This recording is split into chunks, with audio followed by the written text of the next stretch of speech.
Okay, I think we are live.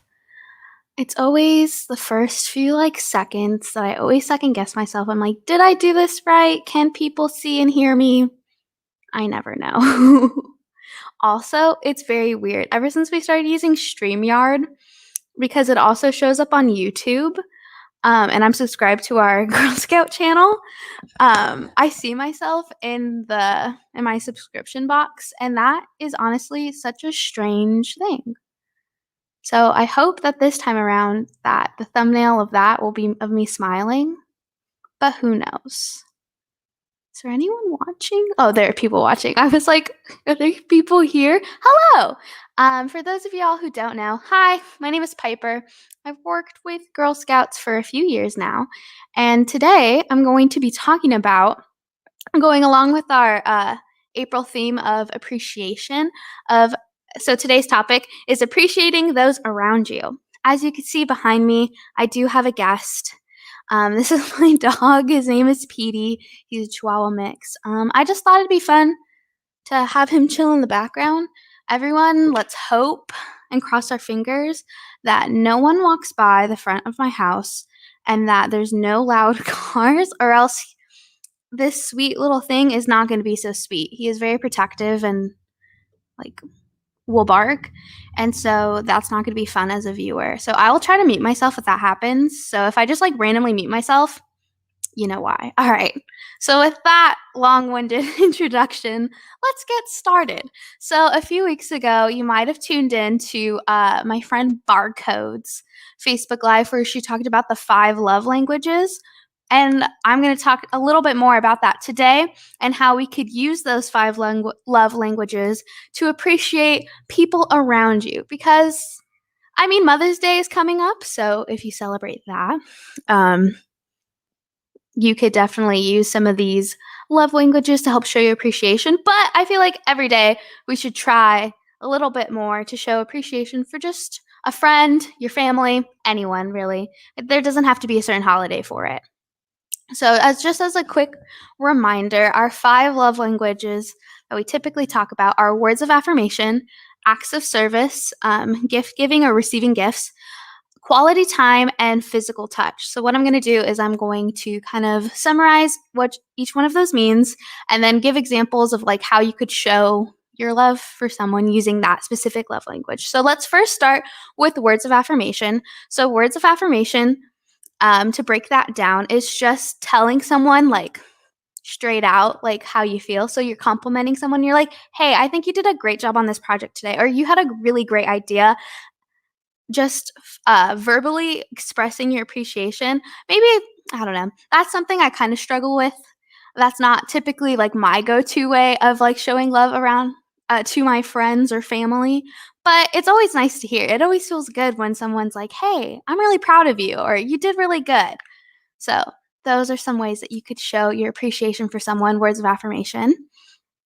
Acts of service is doing something for someone without them asking, and that could be a really big thing or a really small thing. So, for example, for your family, right? Maybe your parents are always asking you to take out the trash, but one night you just take out the trash without them asking. That's an act of service. Or something big, maybe you plan a surprise party for one of your friends. So it could be anywhere for something big or something small, just doing something for someone, knowing that it's going to help them or make them happy. So again, so if you know you have a friend or a family member who's super stressed out, just trying to do small things to help them maybe lessen everything on their plate. So if someone in your family is really stressed out and they have a lot of school assignments or work assignments, maybe take over one of their chores. Just without asking, just do it quietly, and you're just helping them, kind of quietly, but they'll appreciate it. The next one is receiving gifts. I feel like this one kind of has a bad rap, wrapping gifts. Anyways, sorry. This one kind of has a negative reputation, which I'm going to say why I don't like that. Because some people will be like, oh, that's kind of shallow, or that's kind of messed up that you only show love if you only feel loved if you get a gift. And that's not necessarily like what that means. I could see why the misconception is there, but it really means that it's just tangible affection. So it's for you to show love by giving gifts doesn't mean that you need to go out and buy someone like the most expensive thing ever. It might be you're at the store already and you know you're going to go see your friend later and you see like their favorite like snack like goldfish or something and you're like, "Oh, I think they'd really appreciate this." So it's for them, it's having that tangible, like, representation that you are thinking of them, and you don't necessarily have to buy something either. It could be, like, making an arts and craft project or, like, writing them a note. Like, you could totally write, like, a sticky note and just be like, "Hey, thinking of you. Hope you have a great day." Things like that. So, gift giving doesn't have to be something like really big. It's not like you have to spend like your allowance or money that you've saved up getting this big thing so that person knows that you appreciate them. It's just the little small things. Think of it as like a physical reminder to them. I mean, for me, right? I have been lucky enough like to be a counselor for a year, and then I did like a counselor in training, like in high school. And sometimes I had girls like physically like give me like a friendship bracelet. I still have that friendship bracelet, and I like have it like I have a tag like with who gave it to me and what year, because it just was really sweet that someone like thought liked me enough to like make me a friendship bracelet. And I just so when I look at that, I'm like, "Ah, this person really cares." But it's so like that's an example. But I also remember all like the good like things that people have said. Yeah. The next one is quality time. So that's just like spending time with one another. So let's say like maybe you're kind of busy, but you're like, "Hey, on when are we both free? Like, let's hang out." And it doesn't have to, again, it doesn't have to be like a big old grand adventure. You don't have to go out and spend a lot of money like going to like an amusement park or an aquarium, something, or a movie theater, something like that. It could be as simple as, "Hey, I'm going to go run errands. Would you like to come with me?" Or, "Hey, I'm going to go walk my dog. Would you like to join me in walking my dog?" It's just spending that quality time getting to being able to catch up with each other or do something that you both really like. It just means a lot. So that's another way that you could show your appreciation. When I was younger and I would like make like Mother's Day gifts for my mom, I would do, like, a little coupon thing, and so it'd be like some of the coupons would be like, "I'll wash the car without complaining," or "I'll do the dishes," or, like, I'll let you pick the movie that we watch. Just something small like that, so, like, you could possibly do that as a future gift, do a little coupon book. I always thought those were really cute. And then the last love language that we have is physical touch. Obviously, make sure that this person is comfortable with physical touch. You never want to like make someone uncomfortable. But that could just be like a hug, a handshake, a high five, a pat on the back, or this is my shoulder, the shoulder. But again, make sure that the person is comfortable with that first. Don't want to make anyone uncomfortable. So, like knowing all of this about our five love languages, you can go out and into the world and show your appreciation using any of those five things. To make it most meaningful, it's best if you kind of know what their love languages are, because we all have like one that we prefer, right?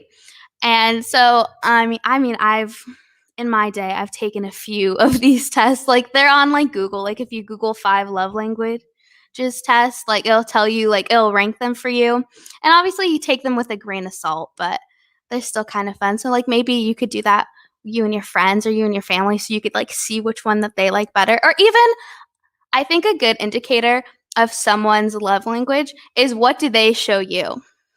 I feel like most of the time, our preferred way of receiving love is how we give out love. So, like for me, I really like quality time and acts of service.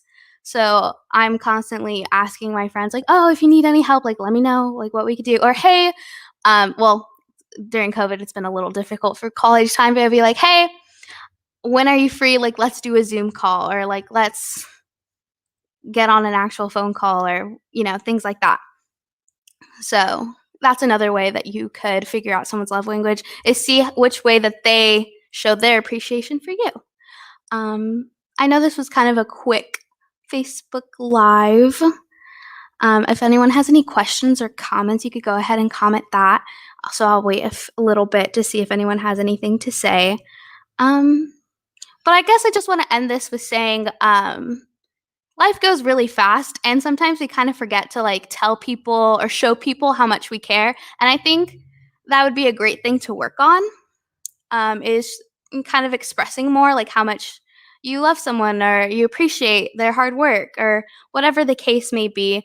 And you don't have to do it in a big grand old gesture. Like you don't have to go out and do like a whole like fireworks show or something. It could just be as simple as telling them, "Hey, I really appreciate you helping me," or "I really value our friendship. You mean a lot to me." Or maybe you write them a little sticky note. Maybe you help them with a chore. Maybe, well, I don't know if you could really show physical touch during COVID, but like maybe you do like an air high five. I don't know, air hug. But yeah. I hope that you all learned something from this Facebook Live and that you go out and show your appreciation to those that you care about. So, yeah, thank you all so much for watching. Make sure that you keep up with our Facebook Lives. We have a few next week, and then in the upcoming months, we're continuing this. Make sure you also keep your eye out for upcoming events, whether that be virtual events or pretty soon maybe in-person events. So yeah, just keep your eyes out for that. Thank you guys so much for watching. I've been Piper, and I hope you have a great rest of your Friday and an amazing weekend. Bye!